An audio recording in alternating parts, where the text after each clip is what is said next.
everyone, hey and welcome back to yet another episode of Battle Rap Resume. Today we are doing something we haven't done for a long while on the show, although there is quite a few episodes in this series, the Fancast series. The last one we did of this was the 10th one with Emily Tilley. That was about 6 months ago. So yeah, if you're not familiar, this is me shining a light on the lesser known within the lesser known, those sort of fans that may have some sort of renown or expertise or, some sort of accomplishment in the public sphere. Today's guest really isn't that. Today's guest is someone that, we have a mutual fondness for battle rap and post-rock, and, we'll get into all that sort of stuff today. So, going from our Josh Owens to our Nathan Joneses, all the way down to our Ben Jamesons. Today we have Dan. How's it going, Dan? Good, man. Good, thanks, Tom. Thanks for having me. How you doing? Of course. And it all started with an email with this weird coincidence where basically I had Mickey on the show for the second or third time, and we discussed Arctangent, which some people may be familiar with, which is basically kind of the Woodstock of instrumental guitar music, post-rock, that sort of mecca port for it, certainly in Europe. Incredible festival that I went to myself in 2016. I mentioned the festival in that, and it's very much one of those inner things, people who know people who go to Arctangent sort of thing. Everyone's in, it's kind of a hidden gem, so it were. So, this gets mentioned in the episode, and on the same day, I get 2 emails about Arctangent by fans. I get one from Dan, and I also get one from Stowaway, famed Don't Flop battler of old yore, who is going to come on the show soon as well, God speaking. But yeah, from that, myself and Dan started to just email, talk about, the music they're into, and of course battle rap as well. And then in a roundabout way, we ended up attending the same math rock festival in East Oxford, which was very, very cool as well. So yeah, I mean, this is a kind of Shaggy Dog story of getting there. But Dan, good to have on the show, man. Yeah, pleasure to have you, man. Yeah, it's a funny coincidence when you mentioned that on the Mickey episode, which was like a week before this year's Arctangent, when I heard it anyway. I thought, that's too much of a coincidence. I better reach out to see if you're going this year. Yeah, I think the Venn diagram of math rock fans and battle rap is quite wide, actually. Like, a few people have commented, because I did say slightly spurious, if anyone wants to come to any post rock gigs with me in Oxford, let me know, because I never have anyone to attend with. But let's talk about yourself as a fan. That's what we're trying to explore today. So, in terms of battle rap, what was your first encounter with it? My first encounter was probably a long time ago. And also, to precurse this, as you said, when you said you got 2 emails from me and Stowaway, very different levels of standing in the battle rap community, because, I haven't been to events or anything, but I've kind of kept an eye on it for quite a while. Mm-hmm. But yeah, I think probably back when I was at uni, which is a long time ago now, maybe even before that, actually, I kind of saw some battles of some rappers I liked at the time, like Idea, Sage Francis, and people like that from the Scribble Jam tournaments, which was kind of that very grainy footage on the early days of YouTube. Then I think when I started uni, I got into a few battles at the time, which is people like Soul Khan, and some of those kind of earlier people when it was, I guess, it moved more towards the a cappella side of things. And then I feel like I maybe wasn't as aware of it for a few years, and kind of picked it back up again, probably when those couple of videos went viral, like the Blizzard versus Mark Grist battle. That was probably the one I remember seeing again for the first time. And then Shotty Arsenal, which was maybe a year or so after that or something. Yeah. And I kind of became a lot more interested in it then and followed it a lot closer, and generally have done since then, really. And what is it about battle rap for you personally that you love? What keeps you watching? Oh man, it's such an interesting thing, and it's kind of hard to explain to people because I really don't know anyone else particularly that's into it, which was why when I met you in Oxford, it was probably the first time I actually spoken about it properly to anyone that knows anything about it. And I've always been really into lyrics, and kind of obsessed with lyrics. I played in a punk band and been into that sort of music quite a long time, and was always quite obsessed with the better lyricists in that sort of genre. Who are the best punk lyricists? Oh man, that's a good question. I'd say now, from what I listen to, I'm just, it's not exactly punk, but there's a band called La Dispute who are you probably know them, but they're we did speak about them, yeah, that's like off the wall post-hardcore heavy band, and their vocalist has a really weird style of almost poetry mixing in with the heavier type of music, and he's an amazing lyricist, I think. So yeah, for me, he's amazing. But I like hip hop a lot as well, and that lends itself a lot better to wordplay, and I guess you have that kind of freedom to play around with lyrics more than you do in like the constraints of like band music. So and that plays into battle rap, I think, because perhaps even more so, people have a real freedom to do what they want with it. And I know you go from like the really crude within battle rap to like the really sophisticated technical lyricist style, and I quite like that range of styles. Within one bar, often you can go from some joke to some sophisticated thing. It is just the crazy, range of characters and techniques that this, 2-minute, 3-minute round format allows. And I don't know, personally for me, again, I agree, the writing, it was that excavation. It was kind of like, because they're all drawing from the same sort of influences, in that sort of attacking jingoistic mode, name flipping. There's a lot of territory that gets explored by multiple different minds. And I always just like seeing people come up with new stuff, original stuff, stuff that isn't just, because it can be so cookie cutter at times and a bit stale. But let's talk favourites for you then. Like, who are those people that you really think are the best? Okay. Well, I probably chewed your ear off about this when we were in Oxford. Well, I guess we both did. But I'm a big fan of Soul. Oh, yeah, of course. He's probably the best I've seen when he's on form, which is the majority of the time. Yeah. I just think the ideas he comes up with, he's so creative and can kind of do a bit of everything, really. He's capable of doing the funny side of things as well, but he's very, very direct, I think. And I think that's one thing, an attribute I like in battle rappers a lot, is people that aren't just saying generic bars. They're going for their opponent and kind of tailoring things to them. And I think he's incredible at doing that. And he kind of, I think, approaches it in a way that not too many others do, in that he's kind of very tactical about things, or at least it seems to me. And he kind of does very original kind of schemes or ideas for things that other people don't tend to do. And like say in the Raptor battle, when he did the Schumacher trap thing that he laid, which came off, I think stuff like that's really clever and really cool. So I'd say he's probably my favourite that I've seen. But I like a lot of the UK guys. Like Gemini obviously is amazing as well.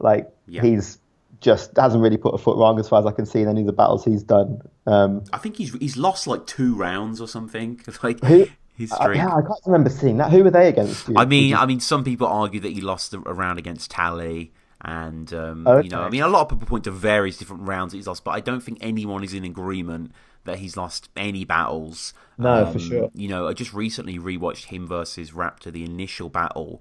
He bodied that. I don't think it was close. It was hailed as this like classic on both sides. I don't think Raptor stuff has aged very well, especially his stone bars in the third is kind of misguided. But Gem is such a craftsman. I think he says in the Tox battle, or the Shocks battle, I can't remember, one of the next in line ones, where after me they look at your opponents as someone else. I'm going to completely change your mind about this person, and he's got such a strength in approach there. I mean, Gem and Soul, if you're a fan of this shit, you're going to name these guys. They're absolute peak guys. Yeah, they're not like the most left field picks, I guess, especially but in the UK. Standard. I think, yeah. And similarly, like Shuffle and Marlowe, they're 2-on-2 matches, and a fair few they're singles matches as well. But they're like next level when it comes to 2-on-2. I don't think there's been anyone that's done it better than them on that. No. And who else do I like? I guess I'm a big fan of like Quill. I think he's really good. I think he's very clever at kind of crafting, some really intricate wordplay bars, but making them quite accessible. I feel like he's probably more accessible than quite a few others. And I could see perhaps like the outsider, him coming across a bit better and people understanding what it's about a bit more if they watch some of his battles. Koj, I think when he's on form, he's amazing. Harry Baker as well. I guess he's not so active now, but he's got a real unique take on things. Yeah, Harry's just, really the epitome of that sort of spoken word battle rap metamorphosis, that interrelationship that I tried to do with soliloquy to great failure. But no, Harry has taken it to such heights. Yeah, he's absolutely killed it there. But going forward, then, in terms of overseas, is there anything that interests you there, or are you more of a domestic focused guy? Yeah, I guess I generally have been more domestic focused. I feel like I've lost track a little bit with what's going on overseas. I guess around the time of what was it, like Blackout 5, Oh that right, yeah. event? I feel like I was a bit more in touch with what King of the Dot were doing. 'Cause that seemed like the most sort of exciting time in terms of big things going on in it. Um, but who do I like from overseas? I like Hollow a lot. I Hmm. think he's great. I think similarly to Soul, he kind of takes a real interesting approach a lot of the time and takes kind of wider tactical approaches that and does things that other people wouldn't do. Like in the clips battle, he does some clever stuff like with the Oh yeah. t-shirt and doing the thing to get the crowd to predict what the bars will Hmm. be. And I think just stuff like that, it kind of makes a big difference, I think, and it's those kind of things that you take away and remember and help people to stand out. I mean, you mentioned that no, you don't really know anyone who's into battle rap, Mm. and it's kind of the core paradox at the heart of this thing. Like we're all diehard fans, we love this thing, we want it to get bigger, but I mean, it has to give way to some dilution, doesn't it, to appeal to the bigger markets, and therefore you're not getting really even like the soul stuff, the ultra direct stuff, the stuff with the free thought in there. It's going to be a much more, I don't know, just watered down version of what we want. Like, how do we make battle rap bigger without sacrificing, its soul? That's the thing, man. It's a such a tricky question, isn't it? And And I and guess it's probably like, do we need to? I've seen some people on the forums being like, look, it's just a hobby, whatever. It's just a fun thing to do at a weekend. We don't need it to be. We don't need Fern Cotton fucking introducing some highlights on BBC Three, like. yeah, you don't, and that's the thing. It probably is, in a sense, like impossible for it to be like a huge mainstream thing and be anywhere near as good quality as it can be when it's going below the radar, really. Because, like you say, like there's not a huge amount of people probably who are ever going to be that interested in watching like a real technical battle between two people with like really intense wordplay and hard to catch references and things like that. So yeah, it's really hard to know how you can go about it really. I suppose what it kind of feels like to me recently, and this is, as I say, I'm a complete outsider and don't know anything about it already, but um, I guess it feels like slightly fractured at the moment, I guess, since Don't Flop kind of disappeared for a bit and is coming back again now. And there's been a few leagues doing different things. And the Premier Battles thing is a really interesting approach they've taken. I think that's one possible way is bringing the competitive edge to it back. Um, but yeah, I don't know. It feels like when they've had kind of big matches, the things that bring out the best in people tend to be when there's something on the line, like title matches and things like that. So perhaps what Premier Battle's doing, I don't know, they've just finished the first year, right? So Pretty much, yeah. they've been kind of exploring how they approach it, and it seems like it's been pretty successful from what I can see. So I think something like that, where you bring back it actually meaning something, maybe one way to kind of engage people with it a bit more instead of it all being like the promo matches.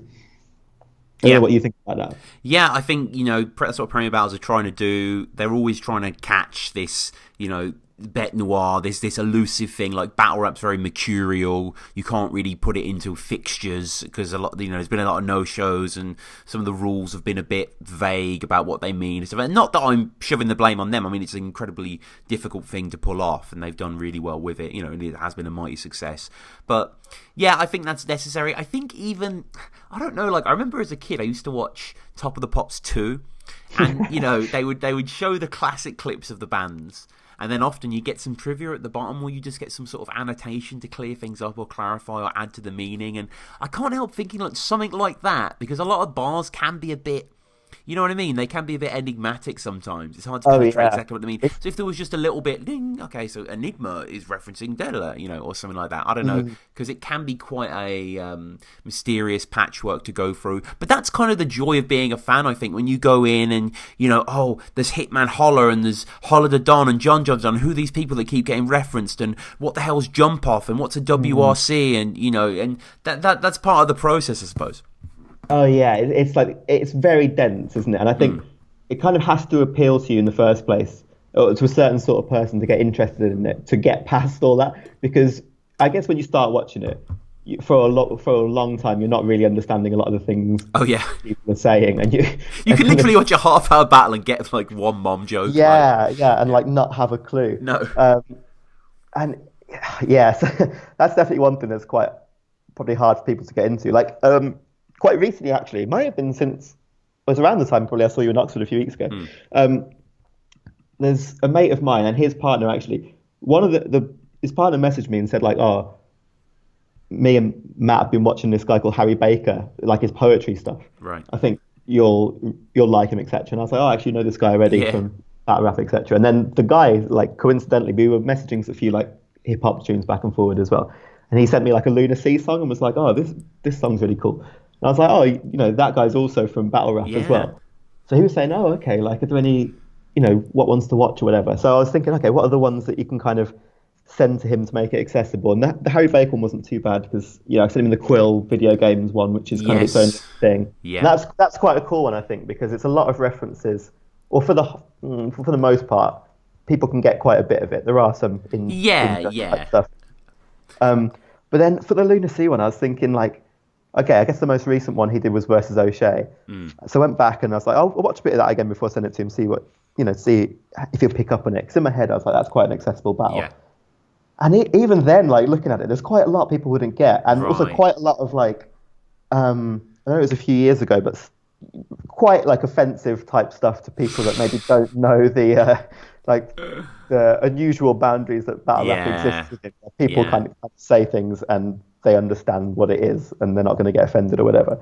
But to people that don't know that, it's probably quite hard for them to watch it and look past it. It is hard, and I've had first-hand experience of that. When I lived in Manchester, a girl that I was seeing briefly at the time, obviously I was hugely into Don't Flop at this point. This was about 5th birthday or something like that, and I was really just a massive fan, talking about it and whatever.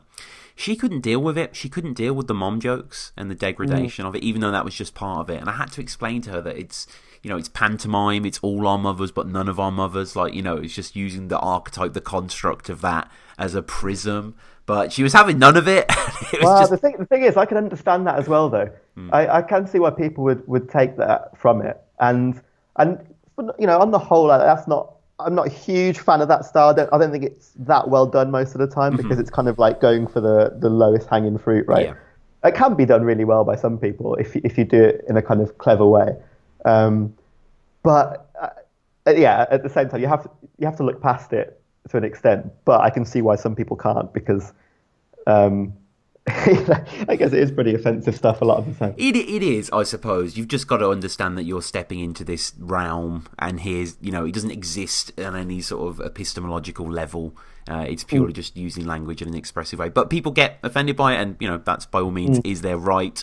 But yeah, I think ultimately this is we're, for example, me and you are both really into post-rock music. We're really into nerdy, twiddly, guitar, instrumental, odd time signature, that sort of music, like I mentioned before, Arctangent. And it's like, I kind of revel in the obscurity to a certain extent. I like that it's kind of niche. Not that it really matters. Like, if people fucking loved Enemies and they were as big as Biffy Clyro, I'd still be a fan of the band. You know what I mean? Because I like the music, as I'm sure everyone else was. Like, we saw Toe, for example, as well. Amazing Japanese band that are pretty slept on. But, have a serious following, but still aren't out there in the wider mainstream. And sometimes you don't need to push that, Dan, I don't feel. And I think, these two things are very similar. And, we are having... I genuinely think people will remember this period in battle rap history very, very fondly, or be indelibly marked in the brain. This kind of October, I guess you would call it sort of a winter 2018, early 2019 thing, where we have the UK battle rap documentary coming out, co-directed by Tom Kwei. We have Versus already came out by Ed Lilly, written by and Gemini and Tony, starring Shotty, obviously. And then we have Bodied as well, which has got like 90% on Rotten Tomatoes, ranked film of the festival at Toronto International Film Festival. It's in cinemas. It's got goddamn fucking Marv One in it, and Dumbfounded, and all these guys, Norbs. Oh yeah, crazy line. Yeah, what a mad moment for battle rap at the moment. It's funny, isn't it? Is that just coincidence, you think? It's all kind of happening at the same time? I guess so. It's like there's this odd thing in popular culture where this happens, where you'll have two films about the same thing that sort of come out at the same time, and maybe it could be some serendipity. There was a Truman Capote one, and other ones like that. But I'm not sure. But I mean, it's worked in its favour, I suppose. It gets a sort of a thunderclap, Yeah, it'll be really interesting to see how that does, especially, I guess, Bodied being, an international film that's got a lot of hype. I haven't even seen that much about it in terms of like clips or whatever. But I know it's performed really well in the reviews and that sort of thing. It'll be interesting to see if that translates to, I guess, attracting more people to kind of look at it and give it a go. And I suppose if that is the case, it's kind of quite a big time for the leagues to try and take advantage of it, I suppose. Yeah, exactly. Yeah, it was just, again, I want to urge everyone, go out and support, pick up the DVD for the Battle Rap documentary, go see Versus. I don't think it's in the cinema anymore. I did check up on Versus, actually, because I mentioned a few times on the episode that I wanted Mark Kermode to review the film. I mean, I don't know if you're too familiar with his movie show on BBC, but he'll go through the top 10 of the movies in the UK, and often he'll pick some quite obscure ones that just get there for whatever reason. It's cool to see him sort of, rather than talk about, I don't know, Venom or Christopher Robin or some shit to go into that.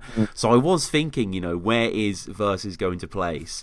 And I think it placed like, I don't know, it was like 20th or something like that, and now it's dropped out the top 50 this week. So it didn't have very long there. I think it made about, how much did it make? It made $11,000. It was 28th in the UK chart. That's how high it got, which is crazy to think there were 28 other films playing at UK cinemas. I mean, when you look at the list, it kind of makes sense, but still, it's just, think of that extent. I mean, this goes down all the way down to 50-odd films that are playing and stuff like that. So a lot of them are getting minimal release. But, I mean, I don't know, in my head, this is going to be like a sort of sleeper smash, like a Mamma Mia or some shit, but well, I hope so. It'd be cool if it was. It's tough for like UK films to perform well at the box office, especially like, I'm guessing relatively low budget.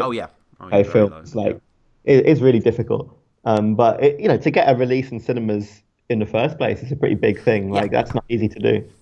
No, you're completely right, and I think it's one of those ones as well that will become cult. We'll get an audience on streaming, video on demand. I'm sure when Netflix grab it, people will definitely be down to watch that as well. And it's a good movie, and I would genuinely recommend people to check it out as well. But I guess we'll close up with a few sort of quick fire things here. What's your favourite battle or battles that you enjoy? My favourite. That's so tough. What have you watched the most? I know you asked people this as well. Yeah. Ones I watched the most are probably like the battles where Soul's on his top game, and probably the ones I'd go back to more often, like C Major, Raptor, Tony D recently. The dialect battle, that was a really good battle. So that was quite short and sweet. And I guess, him versus C Major was a really good battle all round. The other ones like Raptor Tony, it's more for Soul's rounds, I guess. Yeah. And similarly, I guess the Shuffle Team Marlowe title matches, I'd go back to them. I think their rounds are amazing in that. But I guess as a battle as a whole, and I know this is like a boring answer really, but I think like Shotty versus Arsenal is like such a strong battle on both sides. It obviously had it was a really interesting moment, at least as far as I can see, for battle rap here, and had such a strong atmosphere on camera in it. That I've probably watched that one a fair bit. So yeah, I guess that. Yeah, some legendary picks there, no doubt. And I guess, for yourself, is there anything you'd like to promote? I mean, I know you're in the media, but is there anything non-professional or? No, not really, man. No, I don't have any particular endeavours myself. So I'm behind the scenes. I mean, is there anything you could... I know you're obviously very much into your math and post-rock. I'm not saying you would, but there definitely needs to be a good podcast about that. Maybe there is, I'm not sure. About math rock, post-rock? Yeah, just a sort of general one that's like just reviews albums and stuff. Yeah, that's a good question, man. It's I haven't even looked to see if there's... I don't know of any in particular that do that much. I know Arctangent do their own one every year or so in build-up to the festival, but that's not like a real regular thing. No. So it would be really cool to do something like that, actually. Maybe we can put that together, Tom. That can maybe in the future. It's like I've sort of realised that I've got this odd compulsive problem for podcasts. Like I love making them and chronicling and stuff like that. And I realised this because I do a Metallica podcast as well that I mentioned before, and I've realised that there's loads and loads of bands that I want to do podcasts on that life's not long enough. Like I can't spend all this time going on. So what I'm going to do is I'm going to do these mini episodes, or I'm going to take a band like System of a Down, who are one of my favourite bands, and same here.